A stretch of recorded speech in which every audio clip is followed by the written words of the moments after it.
Bueno, tengan muy buenas tardes. Vamos a continuar con la temática que veníamos desarrollando. Habíamos visto prácticamente el estado de resultados en cuanto a su estructura y en cuanto a las cuentas que lo conformaban, así como las definiciones, de las cuales decíamos que era de suma importancia tener claridad al respecto, porque eso nos va a permitir evitar combinar cuentas entre estados financieros, ya sea, decíamos, cuentas de balance en el estado de resultado o cuentas de resultado en el balance. A eso sería un error muy grave y que prácticamente serían estados financieros erróneos. Entonces, también definíamos cada uno de los conceptos con aras pues de generar o de tener el conocimiento el significado de cada una de ellas para saber registrar las, las transacciones, ¿verdad? Saber registrar las transacciones a la hora de elaborar el libro diario. De este estado de resultado, quisiera rescatar dos elementos para darle continuidad a esto, que es la parte del capital. El capital específicamente en la parte de reservas, ¿verdad? Que hablábamos de la reserva legal y la reserva laboral, así como del cálculo del impuesto sobre la renta. Entonces vamos a partir de ahí y vamos a ver el argumento legal que existe para registrar este tipo de información en los estados financieros. La sección D, reserva legal, artículo 91. Estamos hablando del Código de Comercio. Dice que la cantidad que se destinará anualmente para integrar la reserva legal será del 5% de las utilidades netas y el límite legal de dicha reserva será la sexta parte del capital social. Entonces estamos hablando aquí del 5%. Esto va a depender del tipo de sociedad que se esté constituyendo. Entonces se destina para esa reserva legal el 5% sobre las utilidades netas, hasta llegar a la sexta parte del capital social. Llegando a ese nivel, ¿verdad? A la sexta parte del capital social, ya no es necesario seguir calculando dicha reserva. El artículo 92 habla también de que la mitad de las cantidades que aparezcan en la reserva legal deberán tenerse disponibles o invertirse en valores mercantiles salvadoreños de fácil realización. La otra mitad podrá invertirse de acuerdo con la finalidad de la empresa. Esto yo se lo mencioné anteriormente. Cuando hablábamos de la reserva legal, prácticamente es para cumplir las obligaciones que se tiene, ¿verdad? Para con terceros en un determinado momento la empresa quebrara. Sin embargo, la misma ley le permite a las empresas que no tengan ese dinero disponible en el momento. O sea, es decir, está en el balance general, por eso hablamos de un concepto contable, está dentro del balance general el valor equivalente a esa reserva, pero no tiene la plata para cumplir con esas responsabilidades que se pueda dar en el momento. Claro, no es algo que va a suceder de la noche a la mañana, pero hace una, digamos, como una salvedad la ley, ¿ah? Porque dice que la mitad de las cantidades que aparezcan en la reserva legal, es decir, si fuera la reserva legal un valor de $100,000, $50,000 deberían de tenerse disponibles ahí en efectivo o invertirse en valores mercantiles salvadoreños, es decir, que digamos en títulos valores en los cuales se puedan convertir en efectivo en el momento que se requiere. Y la otra mitad puede invertirla de acuerdo a las finalidades de la sociedad. Prácticamente le deja la libertad de que los invierta en lo que mejor le parezca, ¿verdad? Entonces, eso es lo que establece el Código de Comercio con respecto a la reserva legal. Primero, con cuánto debe constituirse o cuánto debe de considerarse como reserva en cuanto a porcentaje, y además dice dónde debe de estar ese dinero para que en un determinado momento la empresa quiebra o sucede algo, pueda suplir esas responsabilidades. El artículo 123 establece también que la cantidad que se destinará anualmente para formar la reserva legal de las sociedades de responsabilidad limitada será del 7% de las utilidades netas, y el límite mínimo legal de dicha reserva será la quinta parte del capital social. Entonces, aquí estamos hablando ya de sociedades de responsabilidad limitada, a diferencia de la anterior, ¿verdad? En este caso es el 7% de las utilidades netas. Igual, o sea, después de determinar la utilidad neta, procedo a calcular el 7% de ese valor, y eso va a ser lo que me va a aparecer en el balance en cuanto a reserva legal. Y el límite mínimo legal de dicha reserva será la quinta parte del capital social. Es decir, cuando ya llegue a la quinta parte del capital social, ya no voy a seguir calculando o provisionando esa reserva legal, a diferencia de las sociedades anteriores, que es hasta la sexta parte del capital social. El artículo 124 establece también que las 2/3 partes de las cantidades que aparezcan en la reserva legal deberán tenerse disponibles o invertirse en valores mercantiles salvadoreños, igual que el anterior, ¿verdad? O centroamericanos de fácil realización. Lo que está haciendo aquí es garantizando que se debe de tener la plata en un momento pues de crisis que pueda pasar la empresa. La otra tercera parte podrá invertirse, dice, de acuerdo con la finalidad de la sociedad. Entonces aquí queda libre para la sociedad. Entonces son los porcentajes que se van a calcular dependiendo del tipo de sociedad al que nos estemos refiriendo, ¿verdad? En un caso va a ser el 5% y en el otro caso el 7%.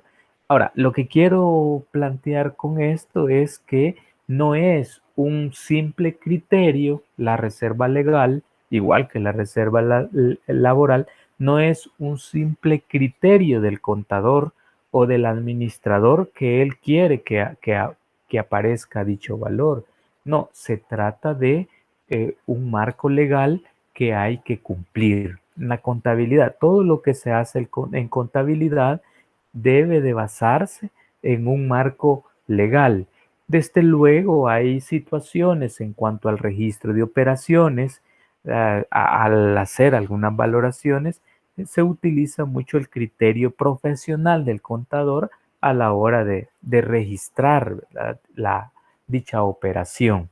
Pero por lo demás es o debe ser enfocado dentro del marco legal, dentro de lo que leyes locales establecen.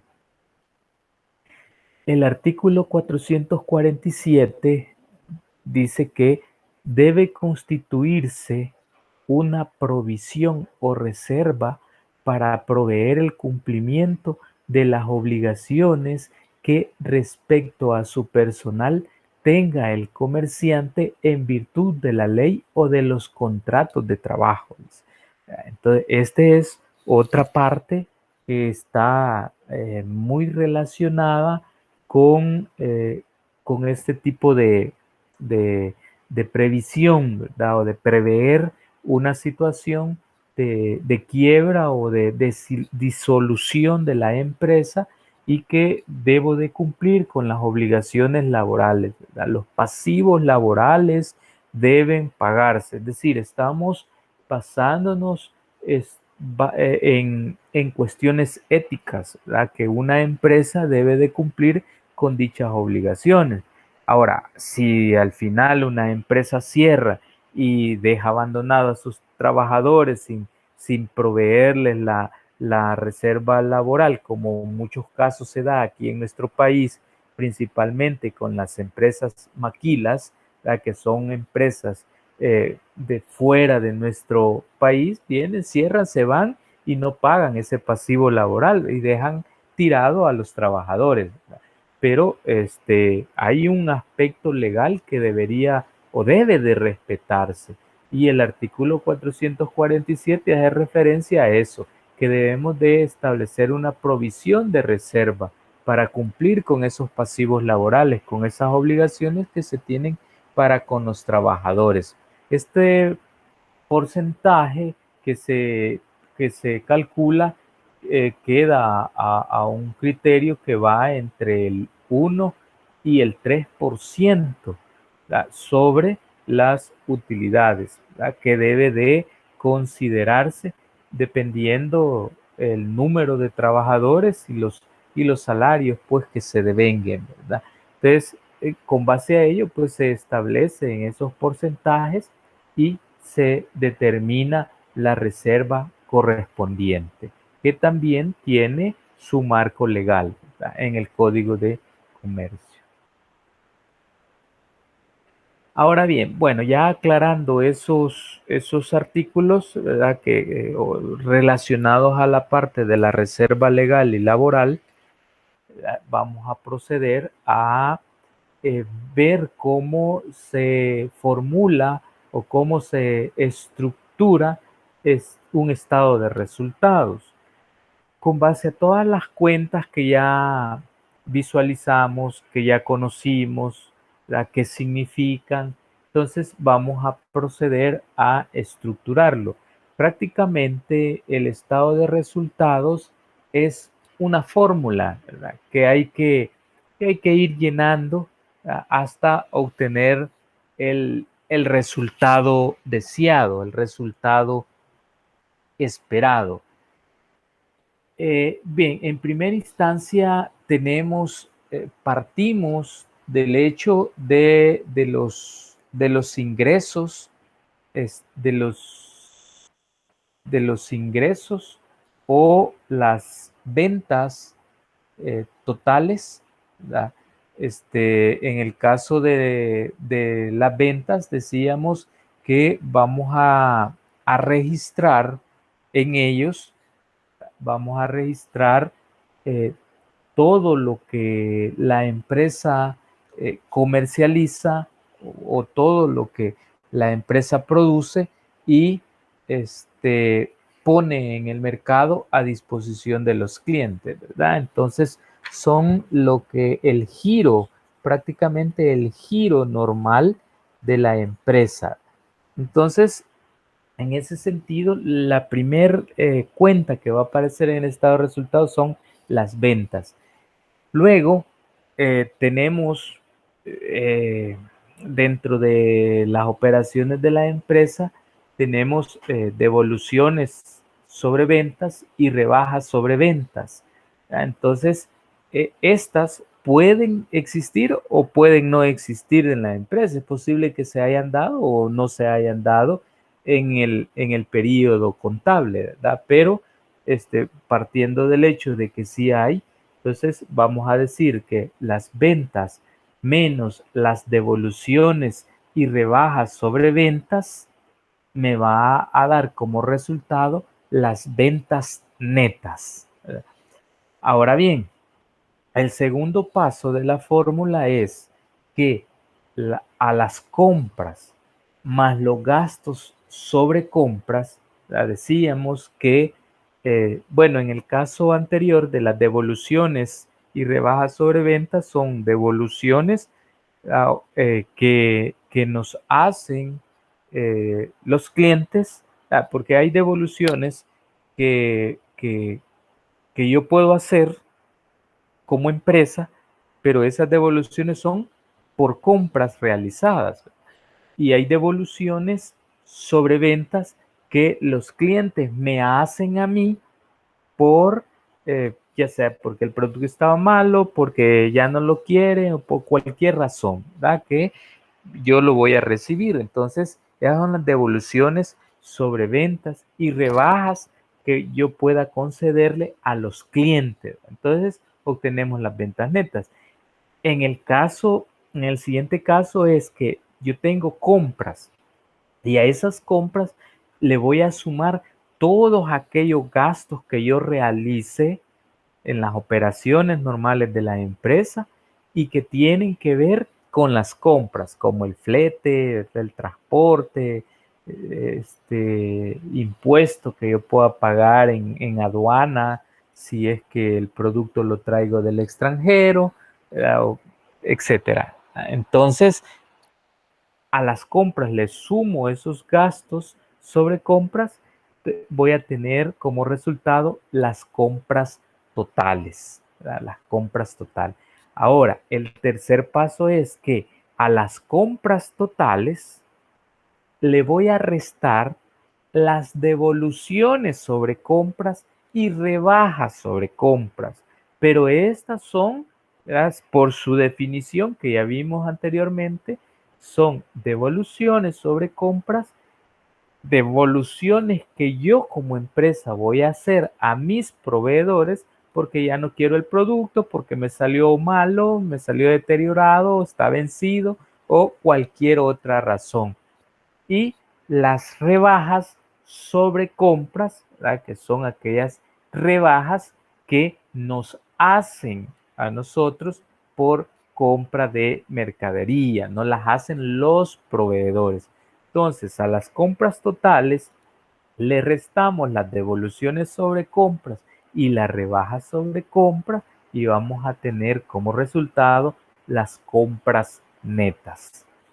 El cuarto paso es que el inventario inicial, el inventario inicial eh, se constituye de dos formas. Cuando la empresa comienza a realizar sus operaciones, el inventario inicial serían todas las compras que se adquirieron cuando la empresa inicia sus operaciones ya normales y se constituyó como tal, dicha organización. Pero cuando ya el negocio está en marcha, ya no está iniciando sus operaciones, sino que ya tiene una continuidad de años. El inventario inicial es el inventario final del año anterior, que ya quedó establecido en el periodo anterior. Entonces se me convierte en inventario inicial. Pero yo tengo entonces al 31 de diciembre, cuento con ese inventario inicial de mercadería. Claro, todo este tiempo, eh, durante todo este tiempo que ha pasado, digamos, en el ejercicio, que en este caso sería un año, al 31 de diciembre, yo como empresa, durante todo ese tiempo, hice compras.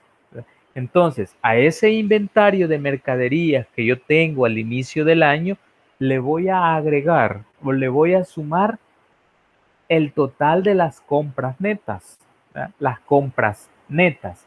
Y entonces ahí yo voy a obtener la mercadería disponible. La mercadería disponible. A esa mercadería disponible le vamos a restar el inventario final. ¿Sí? El inventario final. Ahora, ¿de dónde surge el inventario final? El inventario final, en la práctica, lo que se hace es que el 31 de diciembre, allá, o al primero o al 2 de enero, que es cuando las empresas no trabajan porque es asueto, eh, al menos el primero de enero, las empresas cierran y dice cerrado por inventario. Es decir, que están haciendo el recuento físico de toda su mercadería, toda la mercadería que ellos tienen, porque hay un inventario inicial, compraron y se lo sumaron, pero en ese tiempo también vendieron. Entonces se saca una diferencia, que es, se hace el recuento físico de la mercadería y se resta a la mercadería disponible, es decir, el inventario inicial más las compras, le vamos a restar el inventario final y vamos a obtener como resultado el costo de lo vendido, ¿verdad? El costo de la mercadería vendida en ese periodo contable, que es un año. Ahora bien, tengo las ventas netas que ya había determinado, porque todo esto tiene una secuencia. Es de aclarar también, dentro de este aspecto del estado de resultado, que no vamos a elaborar el estado de resultado así por partecitas, ¿verdad? Así como lo estoy planteando, sino que debe de ser de corrido, ¿no? Así verticalmente. Ya vamos a ver la fórmula así ya general para el cálculo de la utilidad, pero ya no así como se lo estoy planteando. Ahorita se lo estoy explicando así para que lo veamos detalladamente. Bien, a las ventas netas que ya determiné, le resto el costo de lo vendido. ¿Sí? Le resto el costo de lo vendido, que ya lo determiné. ¿Sí? Y voy a obtener como resultado lo que se denomina utilidad bruta. ¿Sí? La utilidad bruta. Luego, dentro de las operaciones de la empresa, ya en mi libro mayor, yo tengo gastos, gastos, y voy a sumar todos los gastos que la empresa haya realizado durante el periodo contable. Hablamos entonces de los gastos de administración, que ya dijimos que son aquellos gastos de administrativo, ¿verdad? Aquellos gastos que la empresa realiza para su funcionamiento desde el punto de vista del departamento o de la unidad administrativa. Vamos a sumar también, a considerar los gastos de venta, que son todos aquellos gastos que tienen relación directa con la comercialización del producto, ¿verdad? O sea, los gastos que asume el departamento o la unidad de mercadeo o marketing dentro de la empresa. Y tenemos los gastos financieros, ¿verdad? Los gastos financieros, que son todos aquellos gastos que se realizan en función de ciertas operaciones bancarias u otras, en cuanto a intereses, por ejemplo, que hay que considerarlos. Entonces se suman a ese digamos, esa cuenta principal que se denomina gastos de operación. Es decir, que los gastos de administración, los gastos de venta más los gastos financieros constituyen los gastos de operación. Entonces, ahora, a la utilidad bruta que ya tengo establecida, le resto los gastos de operación, voy a obtener como resultado la utilidad de operación. La utilidad de operación.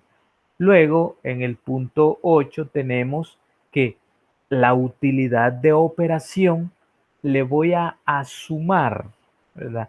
Le voy a sumar otros ingresos u otros productos que son ingresos que no tienen que ver con las operaciones normales de la empresa.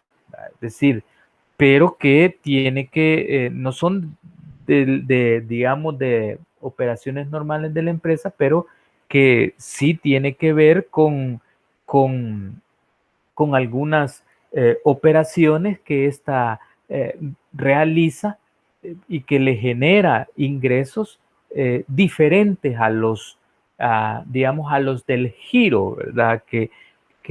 A los cuales la empresa se dedica.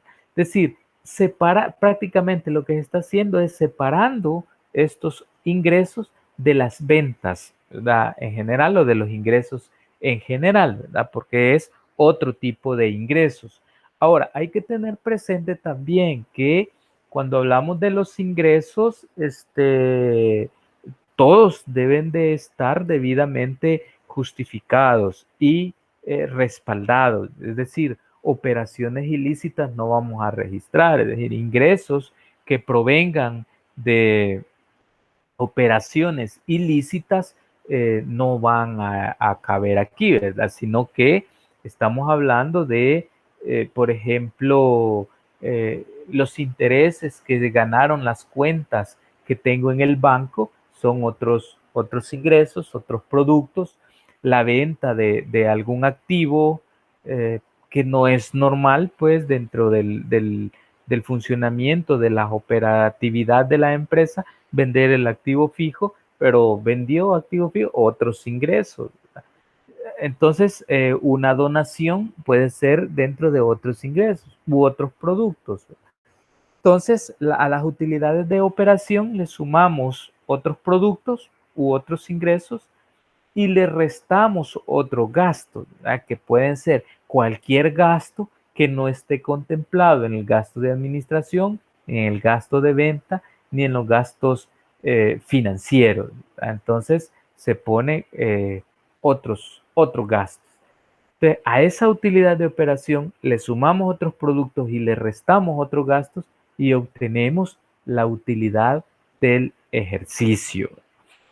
En este caso que he planteado aquí con esta formulita, he dejado de fuera otros elementos que ya los habíamos mencionado anteriormente. Uno es la reserva legal, la reserva laboral y el cálculo del impuesto sobre la renta.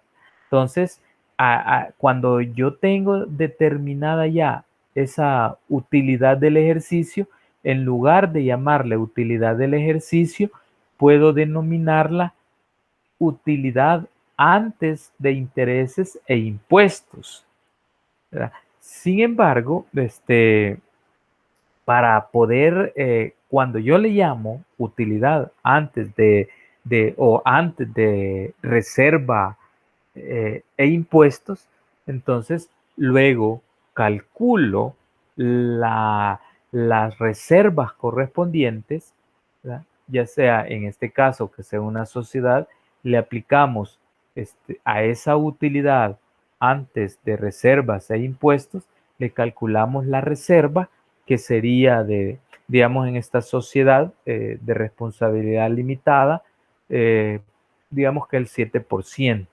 Entonces, le calculamos el 7%. A la utilidad antes de reserva e impuesto, le restamos ese valor que nos dio de reserva y obtenemos la utilidad antes de impuestos. Luego, a esa utilidad antes de impuesto, le aplicamos el 25%, ¿verdad? O el 30%, dependiendo el valor de sus ingresos. Es decir, si los ingresos son arriba, ¿verdad?, de $150,000, es decir, a partir de $150,000 con un centavo, eh, se calcula el 30% sobre la utilidad. Si los ingresos son a partir de $150,000 hacia abajo, se calcula el 25%. El 25%. Entonces, eso hay que tenerlo claro. Ahora, ¿qué se calcula primero? ¿La reserva legal o el impuesto sobre la renta? Se calcula primero la reserva legal. ¿Por qué? Porque la reserva legal es deducible del impuesto sobre la renta. Entonces se resta a la utilidad y por ende se paga menos impuestos. Ahora, si no se calculara, ¿verdad? A ley tendríamos que pagar un poquito más de impuesto. Entonces, esta es como la formulita así por áreas, ¿verdad?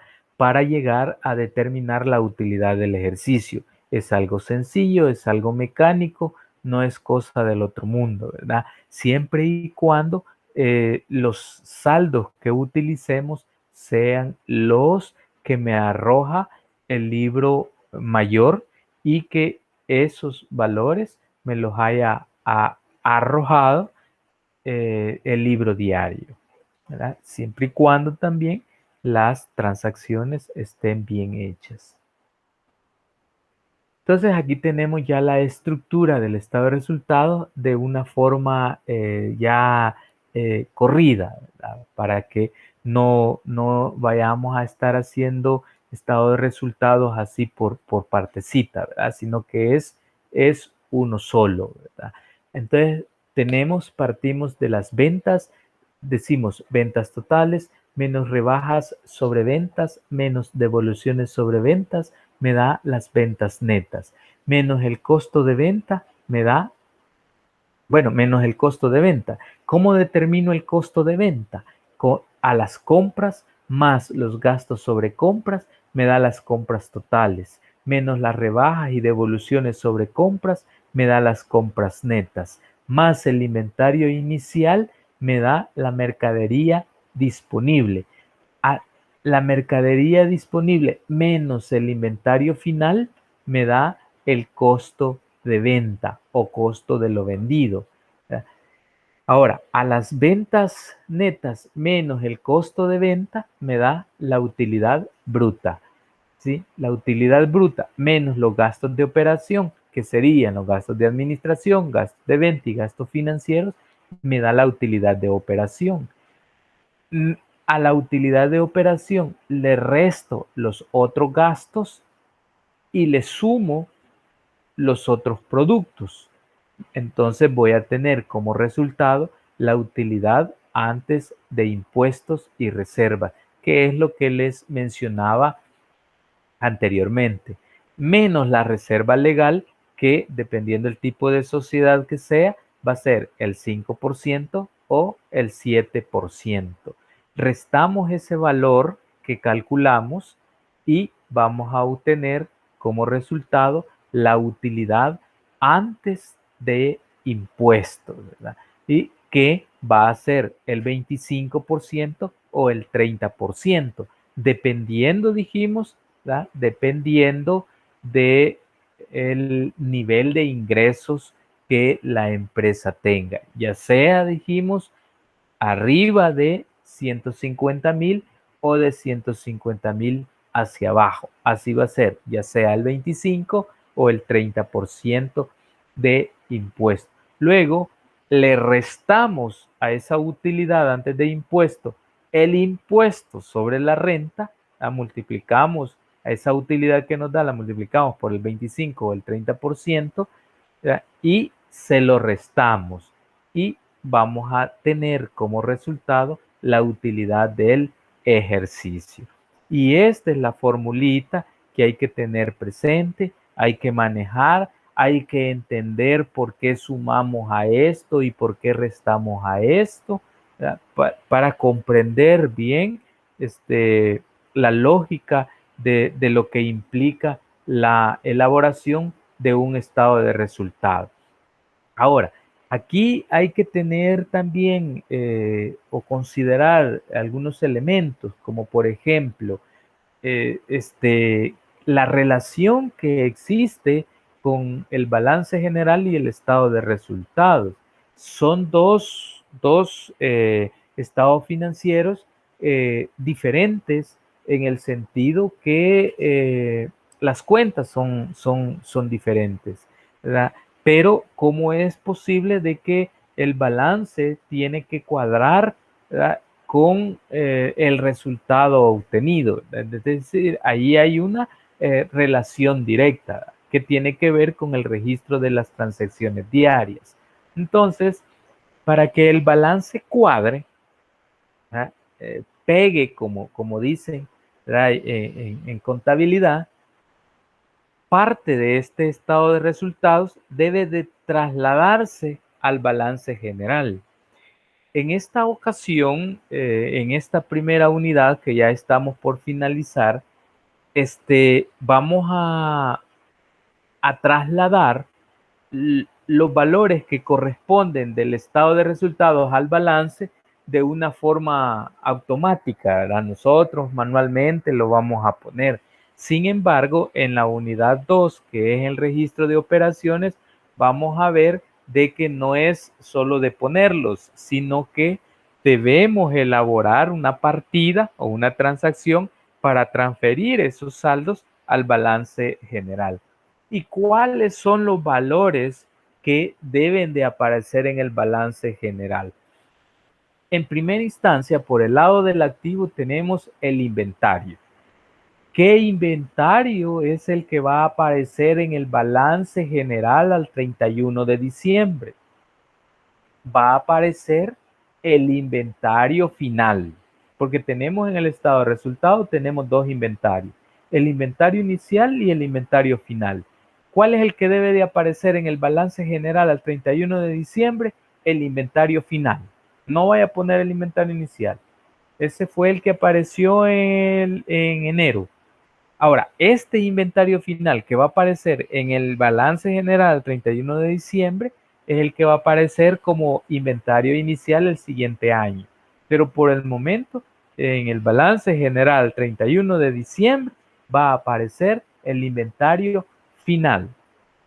Otro elemento importante que se va a trasladar de este estado de resultados hacia el balance general.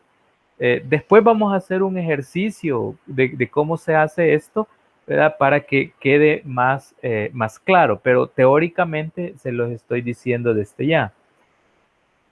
La otra parte que va a aparecer es el cálculo que nosotros hemos hecho del impuesto sobre la renta.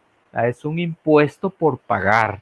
Y ese impuesto por pagar va a aparecer en el pasivo corriente o pasivo de corto plazo, como ya sea, dependiendo del catálogo, cuentas por pagar, ¿verdad? Y su cuenta ahí, impuesto sobre la renta, ¿verdad? Impuesto por pagar.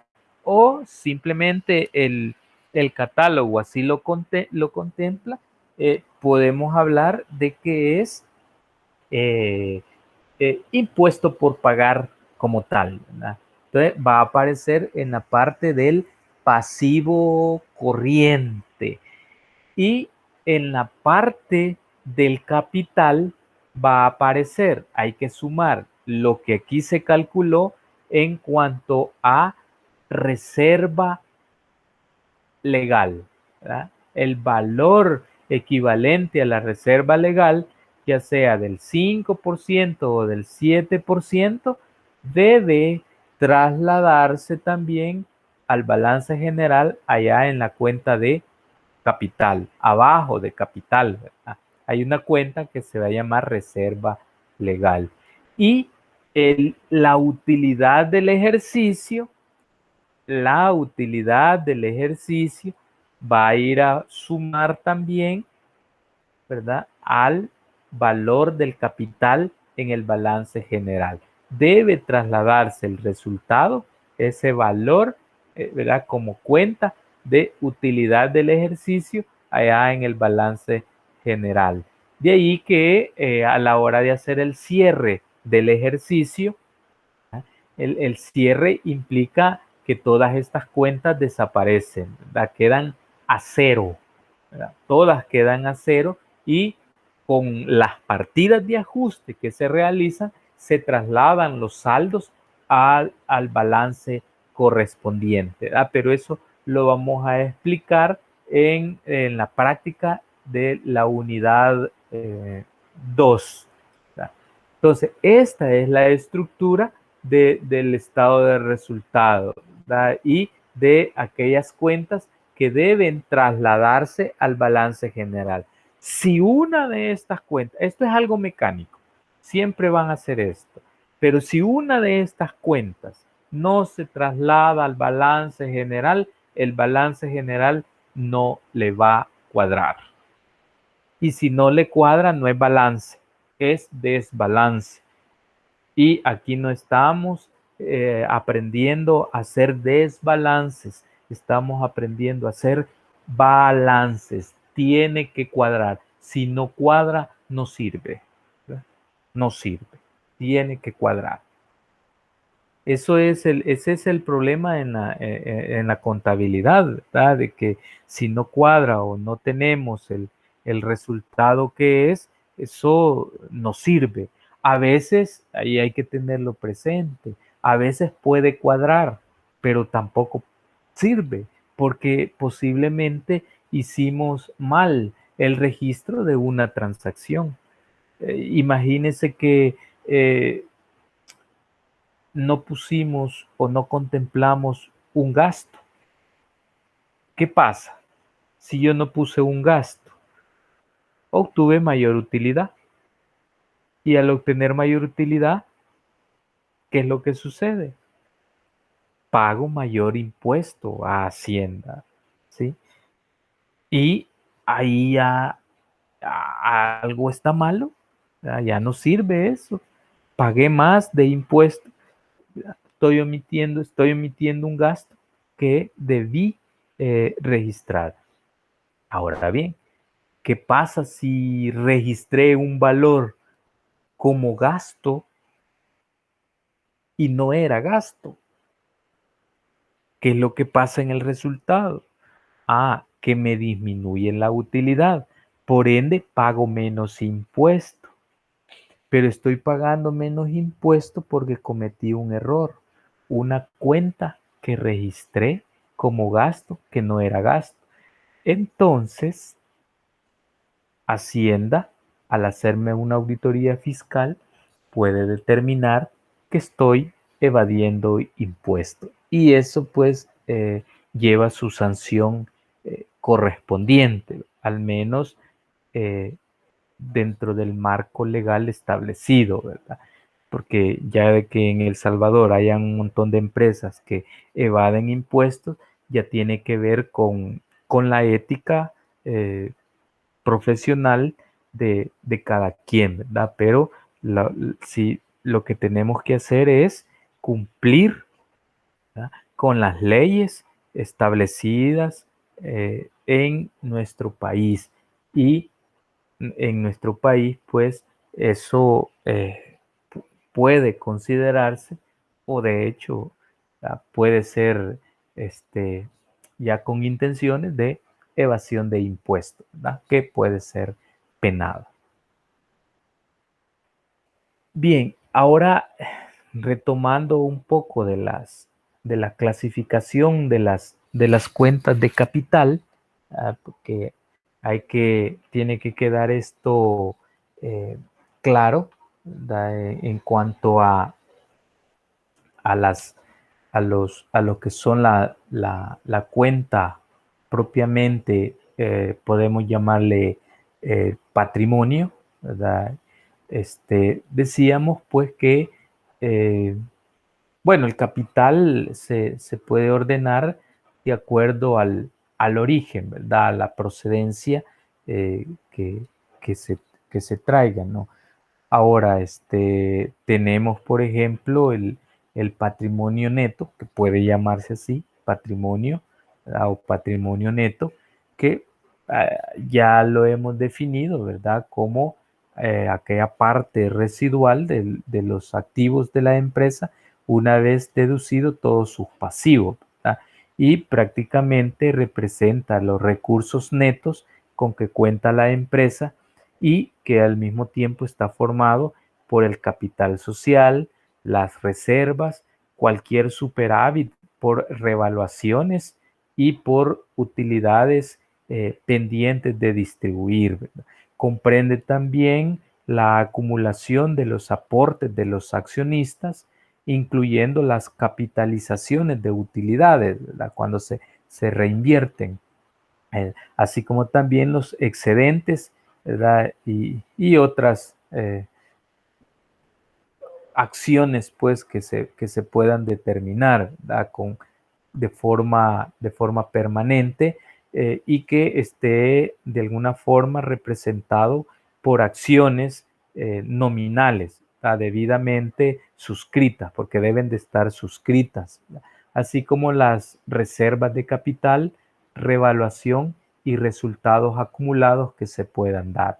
Entonces, de ahí pues que podemos partir como esa como una de las cuentas principales, que se tienen, y de ahí pues dentro de ella podemos considerar, de acuerdo a su origen, el capital social, ¿verdad? El capital social, conjunto de aportaciones de los socios o accionistas para facilitar la creación y operación de la empresa. El capital social está conformado por el capital pagado y el capital suscrito. Ahí habría que revisar el procedimiento de constitución de una empresa. Ya en teoría administrativa, ustedes van a ver eso, cómo se constituye una empresa. Van a simular ahí una escritura de constitución, y ahí ustedes van a ver cómo se establece el capital, es decir, el capital pagado y el capital suscrito, excepto las suscripciones pendientes de integración, así como los aportes de otras instituciones bajo la modalidad de donaciones, y que representa pues la aportación de los propietarios del negocio a la entidad. Entonces el capital social es eso, del aporte propio de los accionistas. De ahí que están, por ejemplo, también bueno, y ahí tenemos ejemplos de capital social inicial, y luego los aumentos de capital social que ya van a aparecer allá en el estado de cambios del patrimonio, todas las variaciones que el capital pueda tener en el transcurso del tiempo. Ahora, hay empresas que solo son sociedades anónimas. Ustedes han visto los nombres de algunas empresas que, ¿verdad? Que le agregan al final del nombre, este, por ejemplo, la empresa Los Pollitos Saltarines SA, que significa sociedad anónima. Entonces, para que una empresa varíe su capital en el transcurso del tiempo, debe de constituirse y debe de agregársele después del SA, que es sociedad anónima, debe agregársele DCB, que significa, ¿verdad?, sociedad anónima de capital variable. Hay otros tipos de sociedades que van a aparecer de RL, de responsabilidad limitada, ¿verdad?, que por lo general son cooperativas, ¿verdad? Entonces, eh, son digamos, como las de las menos comunes, ¿verdad? Ahora, también en nuestro medio, en las sociedades anónimas, no son tantas. En nuestro medio predominan las empresas de personas naturales, es decir, las empresas accionarias son pocas en El Salvador. Muchas son de personas naturales, ¿verdad? Entonces, en esos casos, pues no estamos hablando de un capital social o un capital inicial, pero aquí estamos partiendo de la generalización, ¿verdad? Y hablamos de que son sociedades y que se constituyen igual bajo razón social con el aporte de un capital, ¿verdad?, por cada uno de los accionistas, ¿verdad?, y que, ¿verdad?, va a variar ese capital en el tiempo. De ahí que están las reservas de capital. ¿Verdad? Estas eh, representan las utilidades restringidas para garantizar a terceros el cumplimiento de obligaciones, que es lo que anteriormente les decía, ¿verdad? Se trata como subcuentas separadas la reserva legal y las primas en venta de acciones, ¿verdad? Que puede ser. Entonces, ese valor debe de aparecer reflejado bajo la cuenta principal que se llame reservas. Eso va a depender de cómo esté constituido el catálogo, porque posiblemente hablamos de capital social y luego hablamos de un solo de reserva legal, o hablamos de una cuenta principal, reserva, y luego aparece reserva legal. Pero son parte, pues, como les mencioné, parte de las utilidades obtenidas por la empresa retenidas a sus socios para proteger la pertenencia de la empresa, ¿verdad? Y como les decía, pues tiene un marco regulatorio, está establecido en el Código de Comercio y por ende es de carácter obligatorio, no es algo opcional, ¿verdad? Es obligatorio. Ahora, dentro de la misma cuenta de capital aparecen otras cuentas como por ejemplo el superávit en los dados casos que sea ganancia la que se haya obtenido. Pero puede ser que sea pérdida. También la pérdida va allá para la cuenta de patrimonio, la cuenta de capital disminuida, ¿verdad? De una forma negativa, que allí estamos hablando de pérdida de capital. Entonces, pero si hay superávit, pues se aplicarán las ganancias obtenidas por revaluaciones, digamos, de activos fijos o fluctuaciones en el mercado, que puede ser una de las razones del por qué ese superávit, ¿verdad? También hablamos ahí, puede parecer lo que son los resultados acumulados, que representa el valor de las utilidades que aún no se han distribuido, no se han distribuido entre los socios, o se ha tomado la decisión de retenerlos, o acumularlos, ¿verdad? Que es una parte de las utilidades o de las pérdidas, si es que son pérdidas las que se hayan dado, de los propietarios correspondientes, desde luego, a ejercicios anteriores, ¿verdad? Recuérdese que también existe el concepto de repartición de dividendos, sea como resultado, ¿verdad? De que llegan a un acuerdo todos los socios o los accionistas de repartirse las utilidades, ya sea dependiendo de la política de que se tenga de dividendos, de repartirse el 100%, el 60%, el 80%, el 40%, el 30%, va a depender de la decisión que se tome en junta de accionistas, ¿verdad? Y está pero ya ese valor de dividendos, ¿verdad? Ya se saca de las utilidades ese valor y se lleva ya a una cuenta de pasivo, que ya sería el pago pendiente a los accionistas sobre ese valor, que también es sujeto de impuestos sobre la renta. De ahí los resultados del ejercicio, que representa la utilidad o pérdida del ejercicio. Y esos serían, digamos, como los valores más representativos que deberían de aparecer o que deben de aparecer en la cuenta de capital, ¿verdad? Entonces, allí va a ir sumado todo lo que corresponda a la parte del patrimonio, ¿verdad? Que es parte de los de los dueños, digamos, digámoslo así, de la empresa.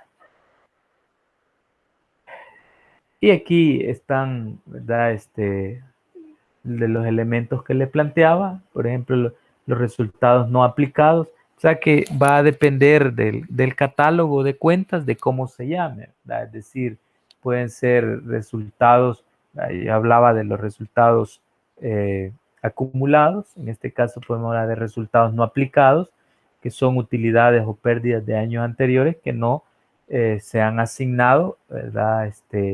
Eh, por los socios a ningún fin, ¿no? O sea, no se ha determinado. Como les repito, debe de haber una junta la junta ordinaria de los accionistas para proceder al destino, ¿verdad? Que debe de tener ese resultado, ¿no? Y los resultados del ejercicio, que es la diferencia neta del saldo de las cuentas de resultado acreedoras menos las deudoras, es decir, el valor que se obtiene en el estado de resultados, ¿verdad? Es decir, los ingresos menos los gastos. Y obtenemos los resultados del ejercicio que también van o van como parte del capital social. Entonces, se dice pues que si los ingresos son mayores a los gastos, vamos a obtener utilidad, y si los ingresos son menores a los gastos, vamos a obtener pérdida. Ambas son asumidas por los dueños, ¿verdad? Por los propietarios de la empresa, los accionistas de la empresa. Un valor también que debemos de considerar en la contabilidad, que tiene su efecto muy importante, es el concepto de la depreciación.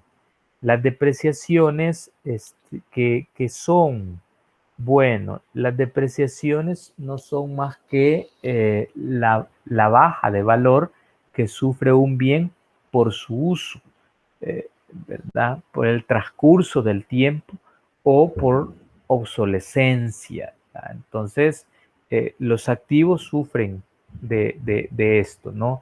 En la medida que se están utilizando. Es el desgaste físico que tiene un activo, ¿verdad? Un activo. De hecho, no todos los activos son depreciables, ¿verdad?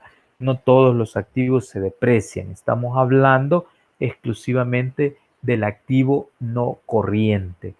Entonces, esto es importante en el sentido de que la depreciación viene a representar la recuperación de una inversión mediante el débito a la cuenta de costos, ¿verdad? ¿Cómo así? La ley permite que la empresa pueda deducirse, ¿verdad? Pueda o pueda recuperar el 100% del activo fijo que haya adquirido. Por ejemplo, un vehículo que voy a depreciar en 5 años, es decir, el 20% de su valor, ¿verdad? A través del método de línea recta, lo calculo y ese valor, digamos que el vehículo me costó $20,000, entonces $20,000 lo voy a depreciar en cinco años. Ese valor de depreciación al final de los 5 años va a equivaler a $20,000, que es el mismo valor que del que cuesta dicho vehículo. Entonces, esa depreciación me permite a mí, la ley, registrarla como un gasto que no es una salida de efectivo, o sea, no me está afectando en nada mi efectivo.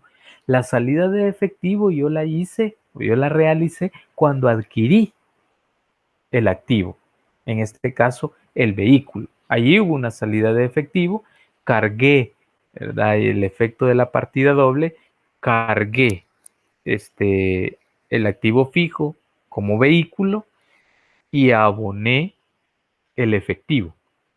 Hubo una salida de efectivo. Ahora, la ley me permite a mí depreciarlo en 5 años. Y en 5 años yo voy a obtener al final de 5 años el valor en depreciación de $20,000. Y esa depreciación yo la voy a estar registrando anualmente como gasto, sin ser salida de efectivo. Y ese gasto tiene un efecto en mi utilidad que me disminuye esa utilidad. ¿Verdad?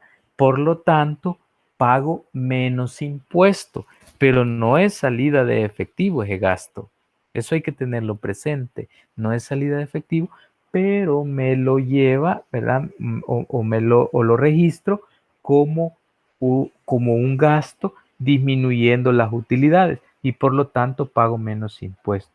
Entonces lo que está sucediendo aquí es que la ley me permite recuperar la inversión que yo hago de mis activos no corrientes a través de del pago de los impuestos. Es decir, pago menos impuestos por, por esa depreciación.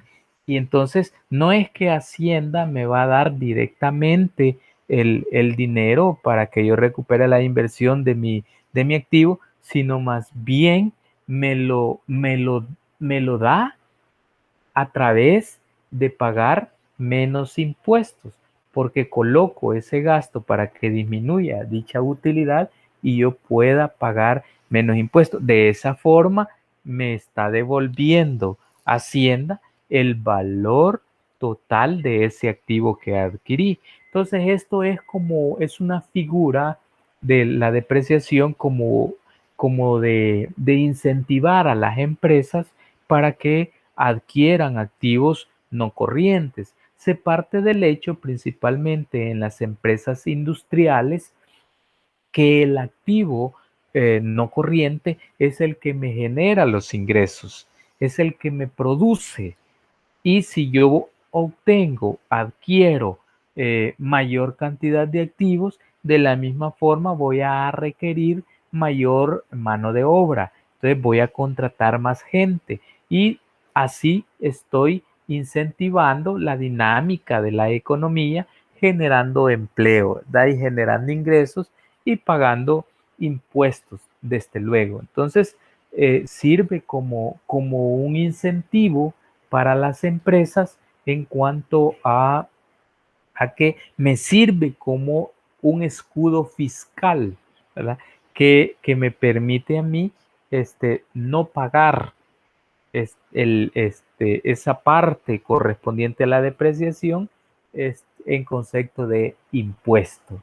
Entonces, es un incentivo, ¿verdad? Porque me permite recuperar todo ese activo no corriente, activo fijo. Ahora, no puedo depreciar así a lo loco, ¿verdad? O a criterio, ¿no? O sea, la ley ya establece cuáles son o cuál es el procedimiento y cuando este activo termina su vida útil, pues ya deja de sufrir depreciación, ¿verdad? Ya no es permitido según la ley. Entonces, su cálculo, dice aquí, es el resultado de estimar cuánto tiempo el bien será productivo y cuánto valdrá al término de su vida útil. Esto se denomina, esto último, de cuánto valdrá al término de su vida útil, se llama valor residual o valor de recuperación, que se puede calcular, que sería un porcentaje, una estimación que a criterio de la gerencia puede establecer, pero solo sería para un manejo administrativo, no para un manejo legal, porque hace años que dejó de existir legalmente el valor residual, ¿verdad? Ahora es un método de línea recta ¿verdad? Y ahí está la fórmula en donde el valor del bien se divide en la vida útil para obtener ese valor de depreciación anual. Ahora, el valor del bien es lo que a mí me costó, ¿verdad? A partir del valor que aparece reflejado en la factura y lo divido entre la vida útil. ¿Y cuál va a ser la vida útil? La ley del impuesto sobre la renta establece para cada tipo de activo cuántos años va a ser la vida útil, ¿verdad? Que más adelante lo vamos a ver. Entonces, el valor del bien lo dividimos entre esa vida útil que la ley me da y me da el valor a depreciar anual. Ahora, si yo quiero, lo puedo dividir entre 12 y saco un valor mensual. O si yo quiero, lo divido entre 30 y obtengo un valor diario. O al valor anual lo divido entre 365 días y obtengo el valor diario, ¿verdad? Entonces, yo puedo tener un cuadro de depreciaciones diario, mensual o puede ser, ¿verdad?, anual. Va a depender de la información que yo requiera en el momento. Bien, entonces nos vamos a quedar aquí y continuamos en la siguiente sesión.